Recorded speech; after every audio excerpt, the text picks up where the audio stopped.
शंकर जी की बात कर लो, आप शंकर जी की पूजा। हमारे देश में अब सावन सोमवार आ रहा है, सोमवार के दिन क्या होगा, सावन के दिन, सावन में आएगा सोमवार या सावन का महीना, सारे लोग शिव मंदिर जाएंगे। जाना चाहिए, गलत नहीं है। पर मुझे एक बात बताओ, शिव के मंदिर में जाने वाले लोग क्या शिव से कुछ सीखते भी हैं कि केवल मंदिर जाते हो? हमारे यहां मंदिर इसलिए नहीं बनाए थे कि तुम जाके केवल लोटा भर पानी चढ़ा के आओ। अरे मंदिर इसलिए बनाए थे कि वहां जाके, मंदिर अपने आप में यूनिवर्सिटी है, मंदिर अपने आप में एक शिक्षा का केंद्र है। उदाहरण से समझो, भगवान शिव, चलो बताओ, जब भरी सभा में दक्ष प्रजापति ने शिव को अपमानित किया, शिव को गालियां दी, तो क्या शंकर जी ने उत्तर दिया? क्या किया शंकर जी ने? चुप रहे।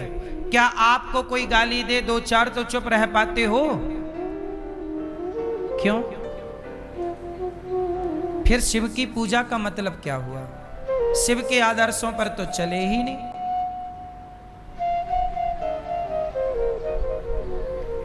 अपमान, शंकर जी ने जहर पिया, समुद्र का मंथन का क्या निकला? विष। कौन पिया? देवता डर गए, हम नहीं पिएंगे। कौन पिया? शिव। समाज के जहर को किसने पिया? शिव ने। हलाहल जहर को। आप लोग, अपमान का जरा सा जहर मिल जाए तो आपकी स्थिति बिगड़ जाती है। तो मंदिर जाने से कल्याण हो जाएगा तो फिर चलो सब मंदिर चलते हैं।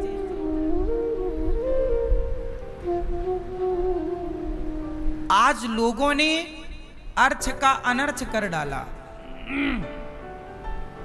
मंदिर जाने का मतलब ये था ही नहीं जो आप कर रहे हो।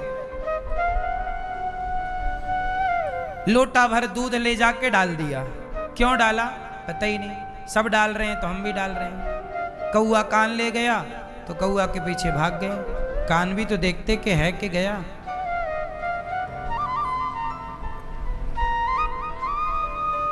शिवजी का मंदिर क्या सिखाता है? शिवजी के मंदिर में शिव पार्वती हैं। शंकर जी का ऐसा एक मंदिर बताओ जहां पार्वती ना हो। एक मंदिर बता दो आप। हर मंदिर में शिव पार्वती हैं जोड़े से। बोलो हाँ।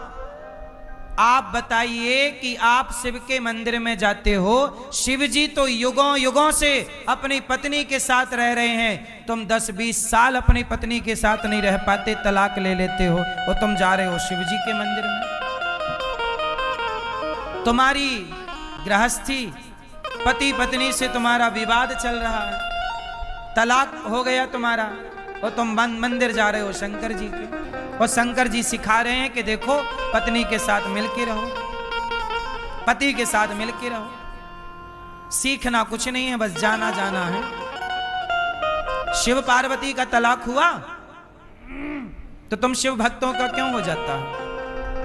क्योंकि तुम शिव के आदर्शों को अपनाते नहीं हो। ना पुरुष ना स्त्रियां अपना रही हैं, ना पुरुष अपना रहे हैं। शंकर जी के आदर्शों पर चलिए। शंकर जी के सिर पे कौन है? गंगा। बोलो क्यों है गंगा सिर पे? यहां आप बताओ, शंकर जी के सिर पे गंगा क्यों है? सिर पे ही क्यों रखी? हाथ पे रख लेते, पीठ पे रख लेते, कंधे पे रखते, यहां क्यों रखा? समाज को सिखाने के लिए शिव जी का रूप तुम्हें सिखाने के लिए है। शंकर जी की प्रतिमा शिवलिंग केवल शिवलिंग नहीं, वो अपने आप में एक यूनिवर्सिटी है। इतना सा क्या है वो अपने आप में? शंकर जी के सिर पे कौन है? गंगा। बोलो क्यों है गंगा सिर पे? यहां आप बताओ, शंकर जी के सिर पे गंगा क्यों है? सिर पे ही क्यों रखी, हाथ पे रख लेते, पीठ पे रख लेते, कंधे पे रखते, यहां क्यों रखा? समाज को सिखाने के लिए शिव जी का रूप तुम्हें सिखाने के लिए है। शंकर जी की प्रतिमा शिवलिंग केवल शिवलिंग नहीं, वो अपने आप में की यूनिवर्सिटी है। इतना सा क्या है वो अपने आप में? शंकर जी के सिर पे कौन है? गंगा। बोलो क्यों है गंगा सिर पे? यहां आप बताओ, शंकर जी के सिर पे गंगा क्यों है?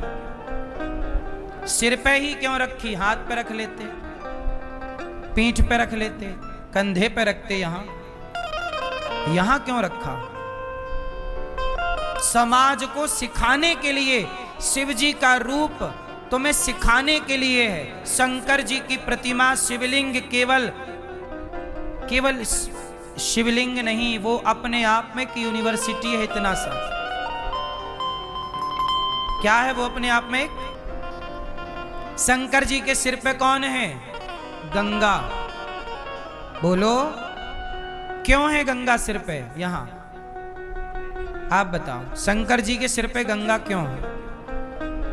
सिर पे ही क्यों रखी, हाथ पे रख लेते, पीठ पे रख लेते, कंधे पे रखते, यहां क्यों रखा?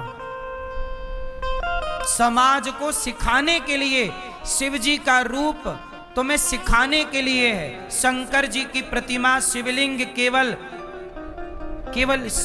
शिवलिंग नहीं, वो अपने आप में की यूनिवर्सिटी है। इतना सा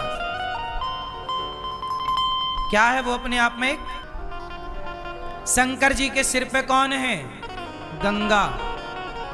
बोलो क्यों है गंगा सिर पे? यहां आप बताओ, शंकर जी के सिर पे गंगा क्यों है? सिर पे ही क्यों रखी, हाथ पे रख लेते, पीठ पे रख लेते, कंधे पे रखते, यहां क्यों रखा? एक यूनिवर्सिटी है। शंकर जी के सिर पे गंगा है, मानो शंकर जी कहते हैं परिस्थितियां कैसी भी हों पर सिर में गंगा रखो, मतलब गंगा ठंडी होती है। सिर हमेशा, दिमाग हमेशा ठंडा रखा करो। अब शिव जी का दिमाग तो ठंडा है, आप लोग अपना बताओ, आपका दिमाग क्या है? आपके दिमाग में हीटर चल रहा है, हीटर। हाँ या ना? और पूजा किसकी कर रहे हो? शंकर जी की। तुम भी लोटा भर जल रख लो, ठंडा रहे तुम्हारा दिमाग। तुम्हारा जरा भी ठंडा नहीं है। शंकर जी के गले में सांप है, सर्पों की माला। क्यों है? शंकर जी कहना चाहते हैं कि सांप जो है वो काल है। काल ब्याल मुखग्रास त्रास निर्णा सहे तबे। सांप काल का स्वरूप है। सांप मिल जाए मतलब मृत्यु मिल गई। बोलो हाँ। तो सांप काल का स्वरूप है। शंकर जी काल को गले पर लटकाते हैं कि यार चिंता ना कर, तेरे हृदय में भगवान है तो काल तेरा कुछ ना बिगाड़ेगा। इसलिए वो कालों के काल महाकाल है।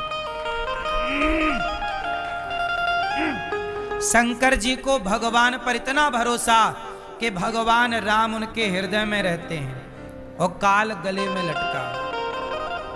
जिसके हृदय में भगवान होंगे काल उसका कुछ ना बिगाड़ पाएगा। ये शिव जी का मैसेज है।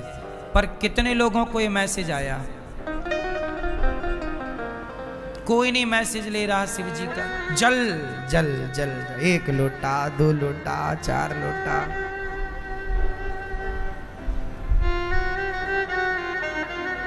जल भी चढ़ाओ, हम मना नहीं कर रहे हैं,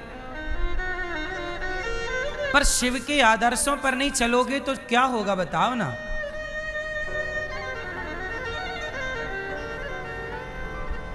अब ये बताओ, शंकर जी भभूति रमाते हैं। किसकी भभूति लगाते हैं? मुर्दे की।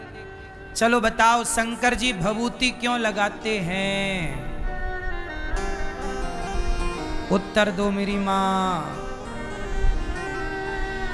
शंकर जी भभूति लगाते हैं ये बताने के लिए दुनिया वालों ज्यादा घमंड ना करो, एक दिन राख हो जाओगे। इसलिए भभूति राख लगी है, फिर भी तुम समझ नहीं रहे हो। फिर भी आदमी शिव के मंदिर में खड़े होके घमंड कर रहा है।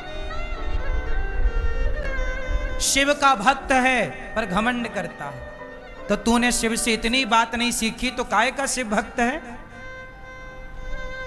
तेरा घमंड तो मिटा नहीं, तो शिव भक्त कैसे हो गया भैया? यदि शिव का व्यवहार तेरे स्वभाव में नहीं उतरा तो कैसे शिव भक्त है?